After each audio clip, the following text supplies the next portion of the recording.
Chers fans de foot, chers téléspectateurs du bouquet Post, merci d'être avec nous pour ce 59e épisode du Clubhouse de Dribble et pour vous accompagner dans l'attente fiévreuse avant la phase retour du championnat.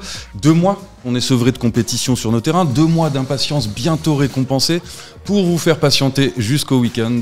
J'accueille mon binôme Boris Saint-Jalm. Bonsoir Boris. Salut Marco, salut à tous.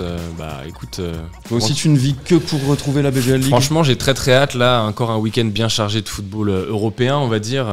L'apéritif avant le plat de résistance qui arrive le week-end prochain, on a très hâte. Ouais. Bon, et puis il y a eu des très belles choses en dehors du foot au Luxembourg ce week-end. Ouais. De l'autre côté, celui qui est sur tous les terrains, je ne parle pas que du foot. On profite encore un peu de sa présence avant qu'il parte au ski battre des records de bronzage. C'est le patron de Mental, Simon Béot, bien sûr. Bonsoir Simon, comment ça va ? Marco, c'est Boris. Salut. Bonjour à tous. Ça va bien ? Le week-end a été bon ? Le week-end a été bon, c'est la grippe à la maison, donc non, c'est pas top. Mais non, ça va. Hâte comme Boris de voir le championnat reprendre, de voir les nouvelles têtes qui arrivent, qui rejoignent notre championnat.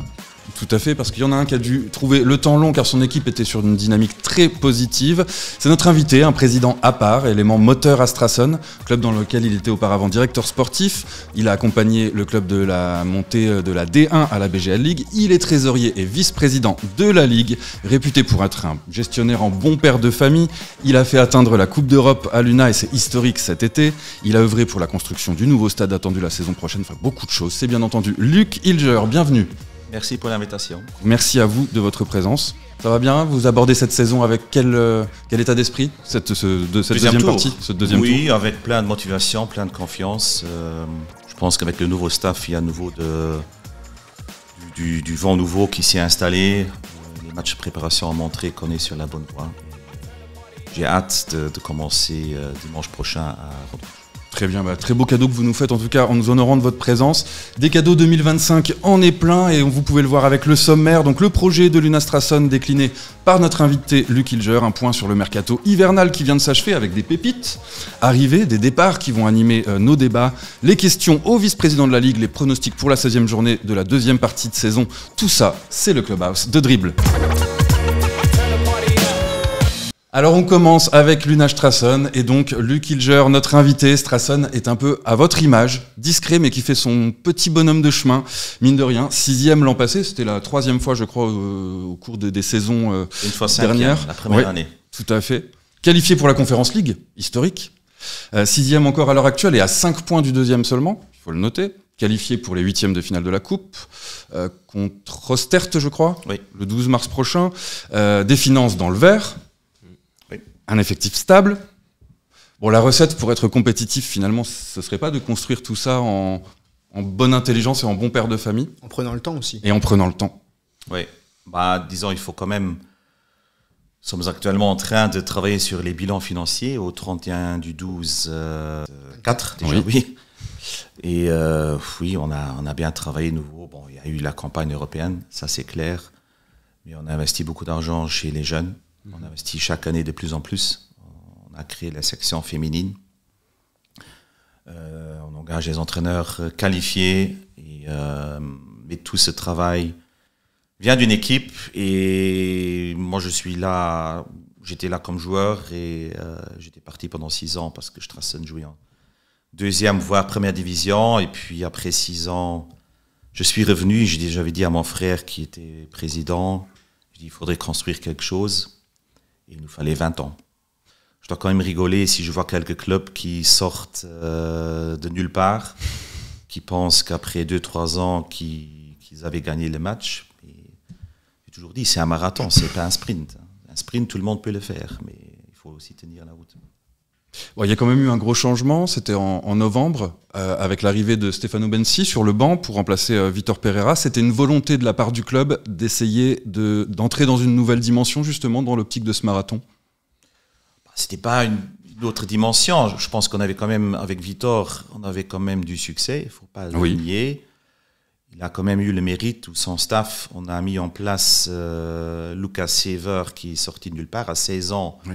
À 17 ans, il a quand même joué depuis là une quinzaine de matchs en BGL, et pas seulement 1 minute, mais il a quand même débuté l'un ou l'autre match. Mais c'est clair, au fil des mois, on a vu que l'un ou l'autre joueur était peut-être fatigués ou mal à l'aise, et on avait quand même beaucoup de joueurs offensifs. Et on se disait, est-ce qu'il faut pas changer la tactique, est-ce qu'il faut pas prendre plus de risques? Parce que je me rappelle encore du match contre Dudelange, on domine, on marque pas, et eux ils ont une occasion, ils marquent. Oui. Et aujourd'hui ils sont 3e, si j'ai bien en tête. Deuxième égalité. même, ouais. Deuxième égalité, donc là on perd 3 points contre Espérance, c'est pareil. Il faut aussi dire on a loupé 3 pénaltys, oui, c'est le foot, mais 3 pénaltys, 86e minute à Mondorf, ce serait les 3 points, Oui. 89e minute à Mondarchange, bon, ça c'est le match qui me reste encore à travers la gorge. En plus, vous êtes au contact. Vous êtes vraiment tout proche de... Oui. Bon. Mais bon, maintenant, un avec petit le peu nouveau plus haut, mais- staff, c'est différent. Donc, il y a tout le monde qui s'est mis de nouveau en question. Et on joue plus offensivement. Ah oui, Zach, il se sent plus à l'aise parce que Zach, il a quand même joué avec Steph et Valdine. Faut pas toujours de Tom et de Benzi, mais Valdine fait un sacré travail. Oui. En adjoint. Tom, il était plutôt préparateur physique, qui fait aussi un sacré boulot. Et c'est un staff qui fonctionne très bien, jeune. Tous les jeunes, ils y adhèrent. Et puis, aussi les vieux expérimentés, comme un Vrova qui Qui est je sais pas ce qu'il infatigable. prend, mais c'est pas normal ce qu'il court encore hier contre Differdange. C'est exemplaire, Ouais. exemplaire. Et tout le monde a dit, lorsque Vitor il part, Vrova ne va plus jouer, je dois toujours rigoler. Je dis, mais il n'y a pas l'âge, que tu as 16 ans ou bon, lui a 39 ans. Ouais, oui. Mais c'est une machine. Bon, après, le gardien que vous avez affronté hier, Felipe Ventura, a bientôt 41 ans. Impressionnant. Impressionnant aussi. Hein. Finalement, c'est pas l'âge. Non. C'était encore permis, boss. On peut encore Vous jouer en deux, vous VGL. pouvez encore... Oh, je l'ai pas vu venir celle-ci, l'attaque. Je l'ai pas vu venir. Et il y a un objectif sportif qui est affirmé avec le nouveau coach. Vous voulez intégrer le top 5. Vous voulez aller chercher l'Europe avec le Je nouveau pense que stade. Stefano, il a aussi des ambitions dans Lui sa aussi, vie. Hein. on le Il connaît. est devenu champion, Tom est devenu champion, Valdine est devenu champion avec le Fola. Bon, Tom, il a vu encore d'autres titres de champion avec Dudelange. Non, ce sont des gagnants. Hein. On le voit tout de suite. La mentalité qu'il donne aux joueurs, même ceux qui n'ont pas beaucoup joué au premier tour, il y avait l'un ou l'autre qui, je pensais qu'ils venaient me voir pour être prêtés. Mais tout le monde est resté. On s'est séparé de 2 joueurs. On avait les raisons. Donc, Dada Chef, il est parti parce qu'il fait son diplôme A comme entraîneur. Oui. Il nous manquerait 6 week-ends. Donc, ça fait pas de sens. En plus, on avait 6 GT. Donc, mais on a prolongé en contrepartie. Il va revenir en été. Il a prolongé de 2 ans, en fait. Et Bruno Ramirez. Bruno, il n'a pas beaucoup joué avec Steph, Ouais. alors qu'il était toujours titulaire avec Vitor. Bon, ça, c'est une autre idée. Et Bruno, de toute façon, son contrat prendrait fin de saison. Et on s'est dit, si tu trouves ailleurs, on te laisse partir. Pas de recrutement parce Non. que pas besoin. Pas besoin ou d'opportunité. pas d'opportunité? On avait des opportunités, il y avait des garçons à l'entraînement, mais qui n'étaient pas mauvais. On avait quand même un latéral droit à l'entraînement cette semaine encore, qui avait quand même 6-7 matchs à Waldhof Mannheim, 3e ligue en Allemagne. C'est n'importe quoi. Le problème, c'est que la plupart des joueurs que tu recrutes, ils ne sont pas dans le jus. S'il était venu peut-être début janvier, il aurait fait une préparation entière, c'est autre chose. Mais maintenant, venir une semaine avant le début du championnat, C'est un peu en tard. plus, l'équipe fonctionne. Ouais. Et Alors, on a des jeunes. L'équipe fonctionne, oui, parce que d'un point de vue rendement offensif, hein, vous en parliez, Luc Hilger, sur les derniers matchs en compétition en BGL League, le secteur offensif est en transe. 8 buts contre Kyle Tétange en coupe, 5 contre la Jeunesse, 4 contre Rosport, 4 contre Bettembourg. C'est incroyable ce changement, justement, entre un peu ce manque d'efficacité qu'il y avait en début de saison, et puis là, Disons, festival offensif. on joue en fait plus offensivement, hein. Même les ailiers, Amine qui fait un boulot énorme sur le côté droit. À la base, Amine, c'est un 10 qui venait de la Louvière il y a 18 mois, qui a d'ailleurs aussi prolongé son contrat. Sur le côté gauche, il y avait Daryl Mir. Maintenant, il y a Alex Sakras qui est revenu de blessure. Un des deux va jouer, donc ils font un énorme boulot et ils sont placés plus haut. En fait, on a plus, même hier, contre Differdange, une équipe, pour moi, la meilleure équipe du championnat luxembourgeois, qui défensivement sont impressionnants, Mais on a quand même réussi à se procurer 3-4 occasions. Et au premier tour, lorsqu'on a joué à Differdange, on avait une occasion. Ouais. Donc, ça, c'est la différence. En plus, on joue avec 2 attaquants presque. Avec le Brésilien, Mateusz, qui fait un super championnat, Ouais. et Zach. Bonne pioche, hein, Mateusz. Et Zach, il lui fallait quand même 1 mois pour revenir dans le bain. Et Il a réussi, Zachary. bah non, Oui. il n'y a pas photo. Et justement, Ils sont contents qu'il est avec nous. je me permets, pour revenir sur le secteur offensif qui pour moi est un des meilleurs de BGL League, quand tu regardes la profondeur même, parce que tu as des Nico Pérez qui sont quand même des joueurs À très vocation confirmés, qui Ultra sont sur le confirmés, banc, même. qui sont capables de faire un peu les super subs.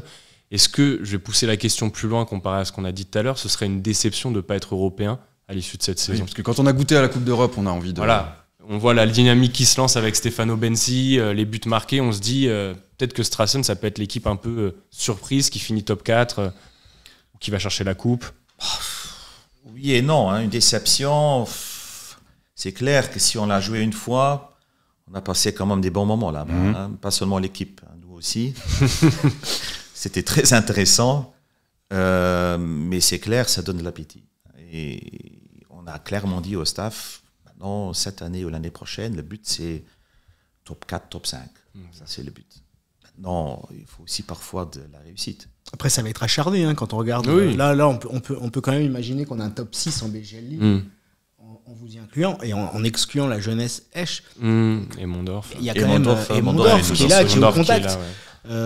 Et attention il y à a Eurosport, les- on va en parler lors du Ouais, mercato. après, Ouais, non, mais Il est un peu enfin, plus loin, il mais- y a que 4 places européennes. Hein. Oui. Donc, Oui, enfin, trois. trois. Alors, attention parce plus, qu'avec une, le 3 plus Swift, la coupe.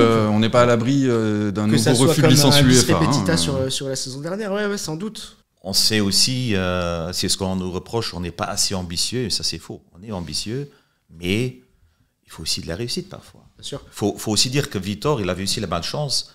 Si on avait marqué les 3 pénaltys, Oui, c'est on pas le aurait même déjà bilan. au moins 4 points de plus, et tu aurais mené contre Esperange. C'était, Ouais. et Esperange n'était pas dans pareil, un bon jour.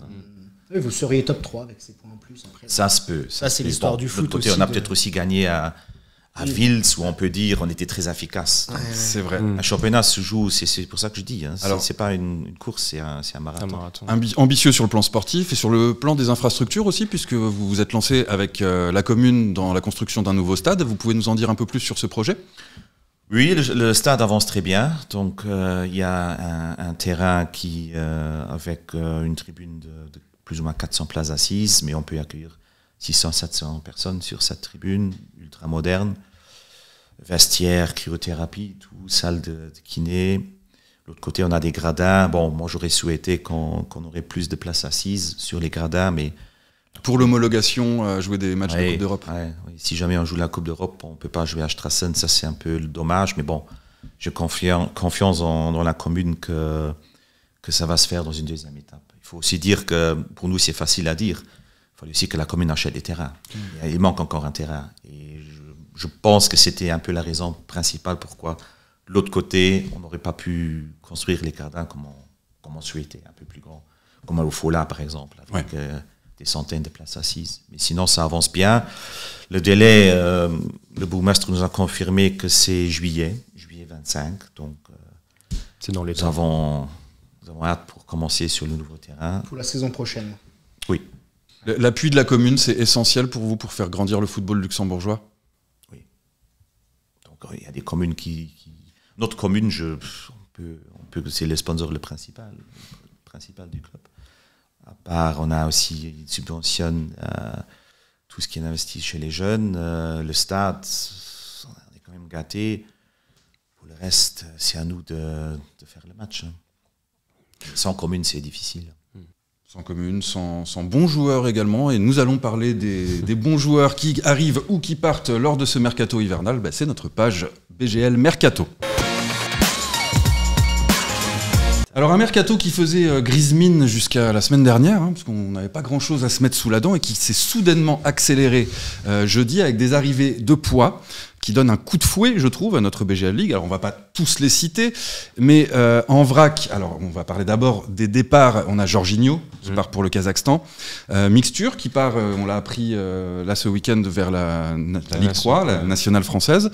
Mais il y a des gros coups et des arrivées en BGL League, des arrivées que je trouve assez enthousiasmantes pour ma part. Alors, Lars Gerson, qui arrive au Progrès. Jodel Dossou à Rosport, on va y revenir. Kai Merck qui a fait le choix de partir de Pétanche pour arriver à Dudelange. La jeunesse a recruté un Sud-Coréen, Eun Soo Yeo, et un Luxembourgeois, James Rodriguez. Et puis Differdange qui fait 2 gros coups avec l'arrivée de André Mendy et de l'Argentin Federico Varela. Alors, messieurs, déjà, quel transfert retenez-vous le plus? Quel est celui qui vous enthousiasme, qui vous donne le petit frisson, ce petit truc pour animer la deuxième partie de saison? Moi, je vais partir sur le seul joueur que je connaissais, parce que c'est souvent le truc quand, même si tu as des très bons joueurs qui arrivent, et je doute pas qu'il y en a plein qu'on ne connaît pas encore qui vont s'avérer de très bons joueurs. Moi, c'est Jodel Dossou qui arrive à Rosport, parce que je connaissais le joueur de son passage en France à Clermont notamment, qui a vraiment un bon petit joueur de percussion. Lorsqu'il était à Clermont, il faisait vraiment le boulot très très vif, et qui vient à la relance forcément à Rosport. On parle quand même d'un international confirmé béninois, 63 sélections, une dizaine de buts, donc c'est pas rien. Et j'espère pour lui que ça va bien se passer. Et puis Rosport, du coup, ils ont attendu le bon moment, ils ont fait un transfert, mais par contre, c'est vraiment un beau transfert. Donc, bravo pour cette recrue. Il faut dire, excusez-moi de vous interrompre, mais Rosport, déjà au premier tour, ils étaient costauds. Oui, c'est une belle équipe. On a gagné 4-1, je pense. Mais jusqu'à la mi-temps, c'était serré. Et je leur ai dit, parce que je m'entends très bien avec ceux de Rosport, je leur ai dit, si vous arrivez à recruter un attaquant, vous allez faire de la misère au deuxième tour. Je suis d'accord. Et si ce joueur, j'ai regardé son CV, c'est pas mal. S'il se trouve dans un état physique convenable, il a joué samedi, je crois, et ça avait l'air d'aller au niveau physique, il marque un beau but. Et alors, ça peut être pas mal. Je pense que Rosport peut devenir la soi-disant surprise du deuxième tour. Mais oui, en tout cas, c'est l'équipe qu'on va garder à l'œil avec un premier match où ils reçoivent Dudelange. Donc ça, c'est intéressant. Simon, qui est-ce que tu retiens? Moi, je suis très pressé de voir à l'œuvre les recrues offensives de Differdange, parce que je pense qu'un des défis, c'est de remplacer Jorginho. Et le petit Varela, il y a peut-être quelque chose à voir, un profil qu'on voit pas souvent dans notre championnat. Non, j'ai hâte de voir tout ça à l'œuvre. Je trouve aussi ce qui est sympa, l'excitation qu'on a vécue là, ces 48 heures, 72 heures, ce petit boost sur du recrutement d'offensif.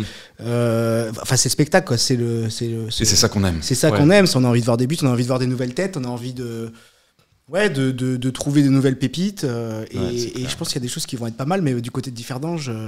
On avait un peu peur du départ de Jorginho. Il recrute quand même 2 mecs qui ont un bon CV. Un peu peur. Tu perds le meilleur joueur du championnat, c'est certain. Derrière, ils ont quand même. Ils ont du matériel. Je pense qu'il va y avoir un Abreu qui va encore avoir plus de responsabilités. Derrière, les mecs qui sont costauds, puis ils ont recruté. Ça va être intéressant. Et puis, tu as quand même aussi, on l'a pas mentionné, mais il y a un des plus capés internationaux luxembourgeois qui arrive au pays. 97 sélections. C'est génial d'avoir c'est bien aussi, de pouvoir recruter franchement. un mec qui a autant de sélections, qui a autant d'expérience, qui va renforcer l'équipe du Progrès, qui a un petit peu déçu sur la première partie de saison. Je pense qu'ils ont un gros sentiment de revanche sur la deuxième, et ils auront envie de marcher sur tout le monde.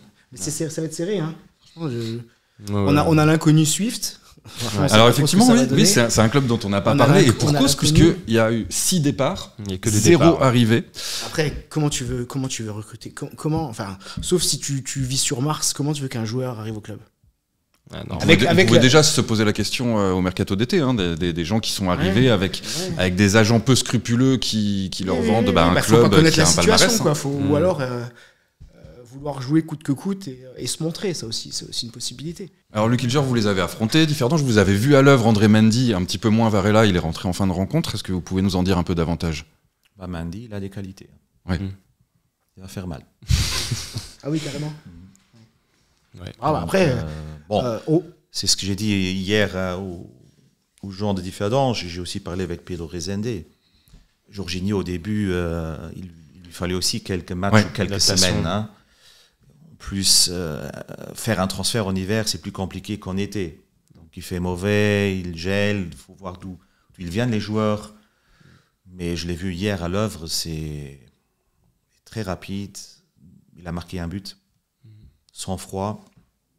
Je pense que, bon, c'était qu'un match amical, oui, mais bon. De l'autre côté, c'était quand même le dernier match amical. Le dernier match de préparation. Prise du championnat. Donc hier, il y avait quand même les 11, à mon avis, qui vont démarrer, qui vont débuter, je dirais. Mais c'est costaud.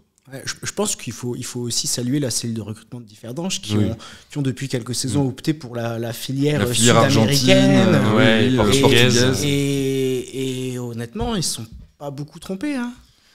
Il y a eu quelques... Vas-y, va. Non, mais en fait, il y a autant de très bonnes trouvailles que de... Je pense que les très bonnes trouvailles compensent les échecs. Si en recrutement, peut-être que le président pourra nous dire, mais si tu as 50% de réussite sur ton recrutement, très bien. je pense que surtout si c'est comme Jorginho. Tu peux être satisfait, donc... C'est-à-dire que quand il ne se trompe pas, c'est vraiment des bons choix. Jorginho, c'est bien, c'est positif. Mais je m'étais personnellement enthousiasmé pour la venue de Andrada, un Argentin cet été. Avec un beau CV. Là, il y a le départ de Jorginho et... Je vais vous poser la question. Hein.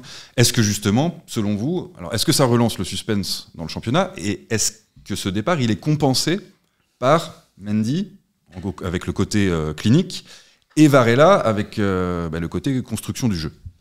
Je pense que compenser, on le saura à la fin de la saison, si les mecs ils assurent but et passe décisif numériquement, mais...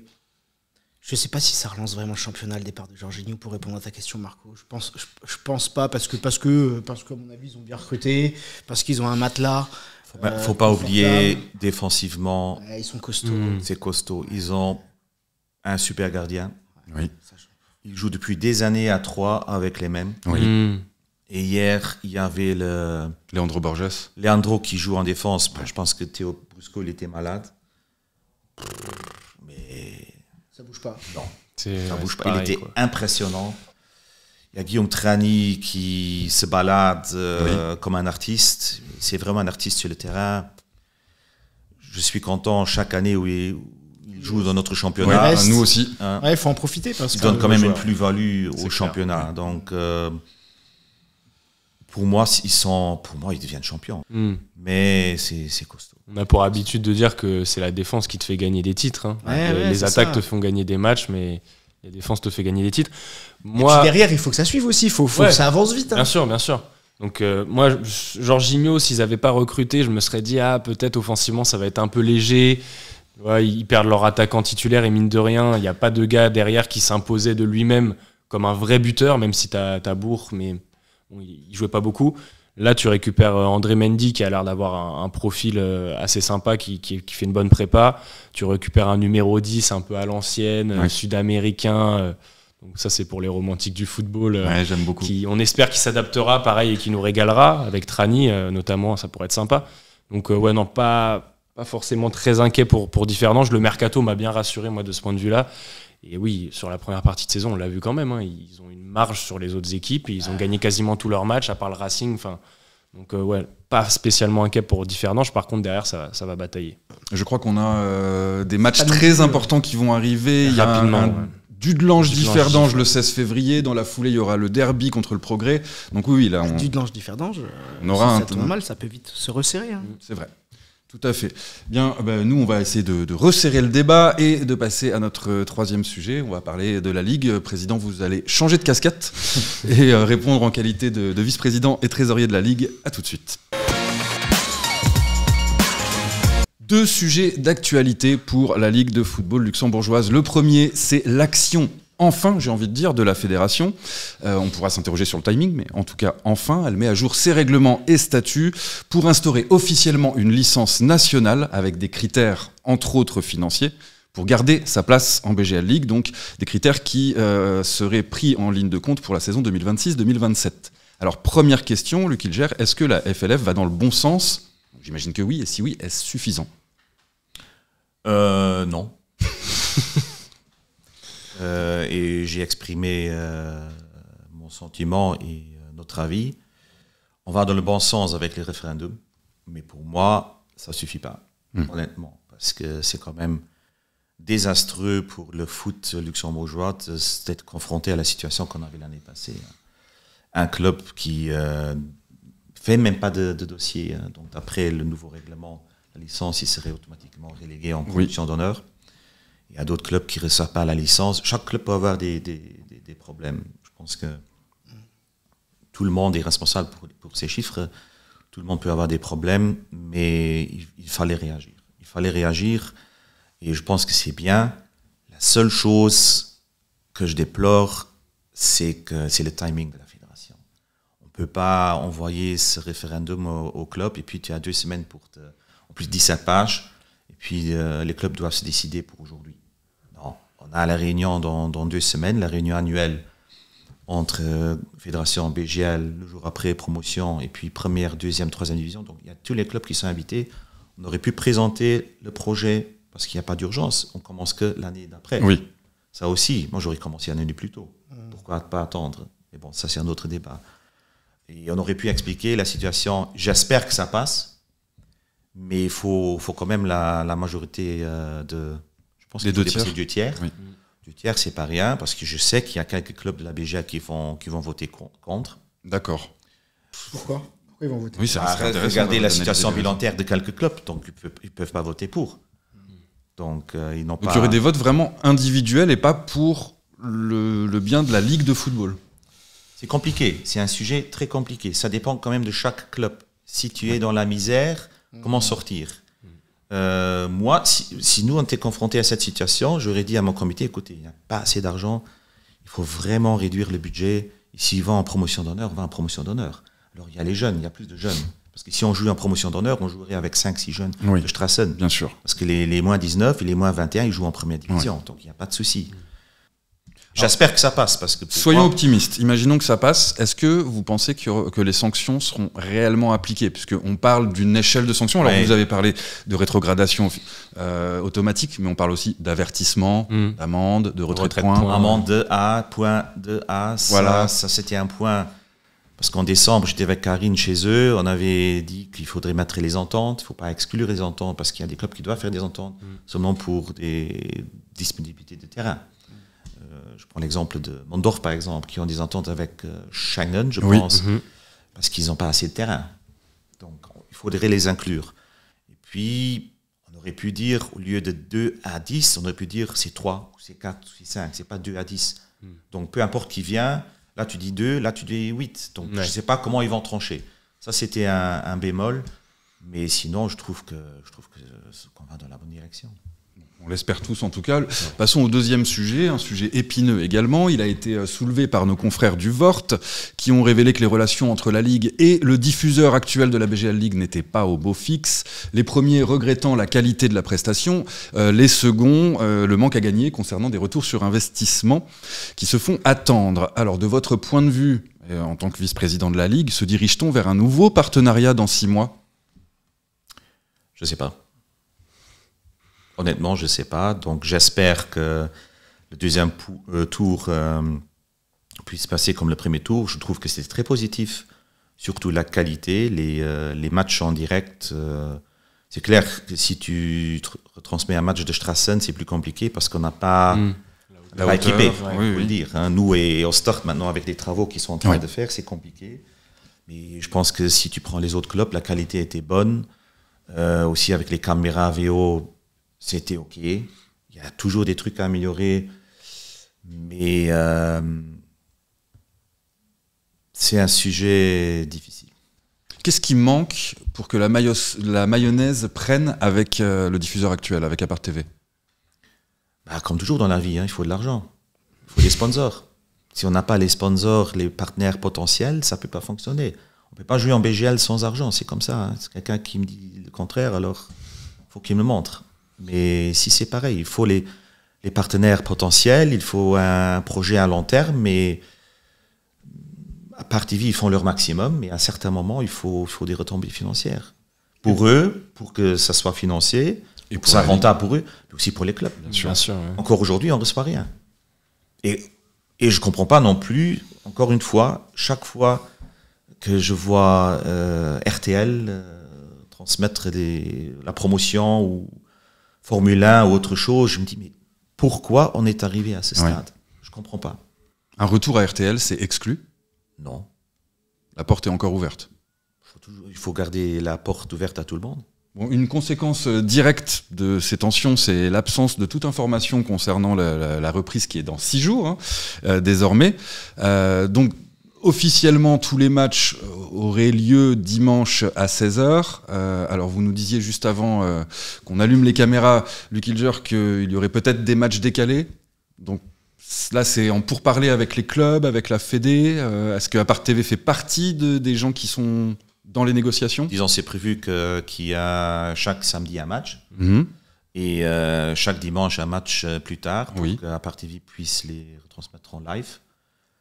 J'ai pas de nouvelles que ça va changer. C'est clair, on était un peu en retard avec la publication et la communication. Ça, c'est vrai. Parce que la FLF, normalement, attend 10 jours, c'est ça, pour le délai de transmission pour les vendredi, 9 jours. Oui, c'est ça. Ouais. Donc on a dépassé. Non, ils ont reçu l'info vendredi. D'accord. Sauf si l'autre club n'est pas d'accord. Bon, il faut que les 2 clubs soient d'accord pour décaler un match. Ouais. Donc, la proposition est sortie relativement tard. Et ça, c'est... Oui, là, on peut s'améliorer, certainement. Vous avez pu mesurer le retour sur les matchs décalés? Est-ce que Apart TV vous a fourni des chiffres sur l'éventuelle audience ou même sur les matchs qui ont lieu le samedi, un regain d'affluence parce que c'est le match est seul? Oui, vous avez joué vous le samedi? Oui, on a joué contre Espérange à domicile, on a joué au Fola un dimanche soir. Bon, moi j'aime bien jouer les samedis soirs. Contre Espérange, il y avait beaucoup de monde et je vois pas de différence entre un dimanche et un samedi soir. Mais il faut que ça fasse beau. Si ça gèle ou s'il pleut, c'est comme ça. Le Luxembourgeois reste pas à la bonne maison région et garde à la télé. Garde autre chose. Ça, c'est un peu déplorable. Mais c'est prévu d'avoir une réunion maintenant de mise au point et d'avoir des chiffres concrets. Ouais. Bon, en tout cas, ce week-end va avoir lieu la 16e journée de BGL League avec au programme donc un Swift Espérange qui reçoit Ostert, Monderkange qui accueillera l'Union Titus Pétange. Le match Jeunesse-Esch Progrès Niederkorn sera particulièrement à scruter. Bétambourg, Mondorf, Rosport donc accueillera Dudelange possiblement samedi. Differdange reçoit le Fola. Strassen se déplace sur la pelouse de Rodange et Vils accueillera le Racing. Un match que vous avez envie de voir particulièrement sur cette 16e journée? Moi, je vais garder un œil sur le... Je vais rester dans ma ligne Rosport avec Jodel dessous. Donc, Rosport contre un concurrent, un concurrent à l'Europe, / peut-être c'est un peu dur pour le titre, mais en tout cas, une équipe qui joue l'Europe. Donc, ça va être un bon match. De ce joueur. Je l'aime bien. Je trouve que c'est un beau joueur. Il vient en BGL, je suis content. Je vais regarder les premiers pas, quoi. On est tous contents. Simon, toi, il y a un match que tu retiens J'ai beaucoup de curiosité je vous l'ai dit tout à l'heure, sur les deux offensifs à Differdange. Donc j'aimerais bien jeter un œil à Differdange, mais j'ai aussi beaucoup de curiosité sur le Swift, sur le retour du Swift. On entend très peu de choses, personne ne s'exprime, on ne sait pas qui va jouer, qui est encore là. On ne sait pas qui va jouer. Franchement, c'est sur les matchs de préparation, Dominique Stoll était en vacances. On ne sait pas si ils vont pas finir avec les U19. Que moi, c'est vraiment quelque chose. Et puis il y a Omerta complète autour de tout ça, donc. Ils ont toujours eu des difficultés contre Ostert. C'est vrai. En plus, les dernières années. Vrai. Non, mais on va guetter les équipes de tête, parce que pour moi la fin de championnat, même si Differdange a un petit coup d'avance, derrière ça va batailler sec pour l'Europe. Et puis bon, comme tu l'as dit, des recrues pour Differdange qui donnent envie de se déplacer. Les débuts de l'Argerson au Progrès, ça peut être intéressant. Voilà, de jolis programmes. Messieurs, merci beaucoup d'avoir été avec moi. Luc Hilger, merci énormément d'avoir accepté notre invitation. Vous êtes évidemment le bienvenu. Vous pouvez constater qu'on n'a pas de maillot de Strassen. Donc on est preneur. Il est dans la voiture. Voilà, magnifique. Parfait. Magnifique. Simon, lundi prochain, tu ne seras pas là. Ah, c'est vrai. Donc je te souhaite de bonnes vacances. Oui, c'est vrai, on fera un duplex. On fera un duplex. C'est ça, on fera un duplex. De Isola 2000. Merci Boris, je vous souhaite une très bonne semaine et à bientôt pour parler de foot. Bye bye. Ciao, ciao. Merci.